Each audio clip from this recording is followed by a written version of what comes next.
talking about classic 90s platformers, Gex isn't a name that gets brought up a lot. Perhaps the reason for this is the apparent generic nature of this character, but although he may not seem original, he has an interesting backstory that I guarantee you are not able to predict. So, on this episode of The Fifth Dimension, I take a look at Gex and its sequel, Gex Enter the Gecko.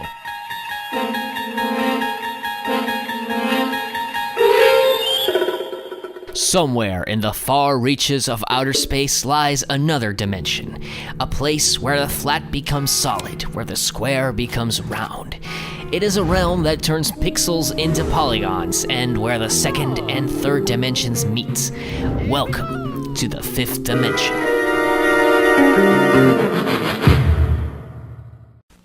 Have you experienced the awesome power of the Panasonic Real 3DO system? In 1994, a new console hit the scene, the 3DO Interactive Multiplayer. Capitalizing on the burgeoning CD-ROM technology of the time, this system faced harsh competition from the Super Nintendo, Sega Mega Drive, and later on the PlayStation and the Sega Saturn. Due to the high price and sudden oversaturation of the console market, this system failed to make even a small dent. Then newcomer Crystal Dynamics was tasked with creating the pack-in game for all Panasonic manufactured 3DO consoles. This title would eventually become the video game Gex. Now, Crystal Dynamics may be behind the big Tomb Raider games now, but back in the early 90s they were just a small studio tasked with making the next big mascot platformer. Development of Gex was tough, according to those who worked on the project. The team was small, and there was a strict deadline to deliver the game in 1994, around the time when the 3DO was supposed to launch. Development ended up taking longer than that, with the game releasing almost a year later. This was mostly due to the small team and the increased work creating a game on a 32-bit game console. In fact, the only programmer was Greg Tavares for most of development. This certainly put a burden on him, and he doesn't describe the development of Gex very positively on his own website.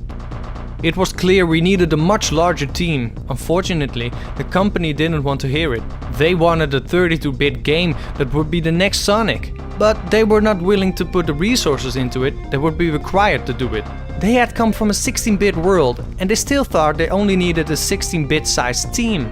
Most of the people on the team were not happy with it. We had worked for 21 months of hell with too few resources, too many things cut, and all the other unforeseen problems that had plagued the product. Whiplash-inducing power.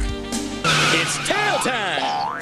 Precise traction, excellent suspension. Even though Tavares was ultimately not very proud of the end result, the team ended up making an, in my opinion, above-average platform game. The game follows the titular character Gex, a gecko who gets addicted to television after his rocket scientist parents die in an accident. After he gets sucked into the TV by the evil Rez, he needs to find his way out of this virtual world. This story, along with the kind of basic main character, seems like standard fare for a game like this. But Gex was able to differentiate itself by making the actual animal the focus of the gameplay. This was confirmed to me by Lyle Hall, designer on the original Gex, who I was able to reach via email. He had the following to say about Gex's design. Our main focus in the differentiation was to create something where the player character did things in the game that were logical extensions of the creature. So Gex uses his natural attributes as his main game mechanics, specifically the wall side stick and the face stick mechanics, along with his trusty tail and lashing tongue. When playing the game, you can definitely tell what he means. All of Gex's abilities comes from the kind of animal that he is. Gex can use his tail as a means of attack and to bounce off. He can use his tongue to collect power-ups, and he can stick to walls and move around. While this doesn't sound particularly interesting at first, the game does a great job at slowly ramping up the complexity of this, in particular, the wall climbing mechanic. For example, whacking things with your tail is just a simple short-range attack, and the tongue is just a way to collect power-ups. Most of the interesting level design and difficulty comes from the wall climbing segments the game has to offer. In my opinion, this injects some originality into the game and gives it an edge over other similar games at the time. The rest of the game follows a basic platform game structure. You move across an overworld, unlocking new paths by beating levels, similar to Super Mario Bros. 3. There is really nothing special worth mentioning in the overworld. It is just your basic level select. The way you go through these levels is more interesting, at least in the way that it's set up. The objective is always to find 1 or 2 remotes in a level. Now this seems like you really have to search for them, but in reality they are usually just at the end of each level. The game never really takes advantage of this by, for example, hiding multiple remotes in one big labyrinth-like level. This makes it simple and straightforward, but it also makes me wonder why they didn't just make the goal to reach the end of the level. This and the wall climbing ability make the game a little more interesting than the average platform of the time, and it makes me wonder how they would tackle this in a 3D environment. Where are you? Open the drapes.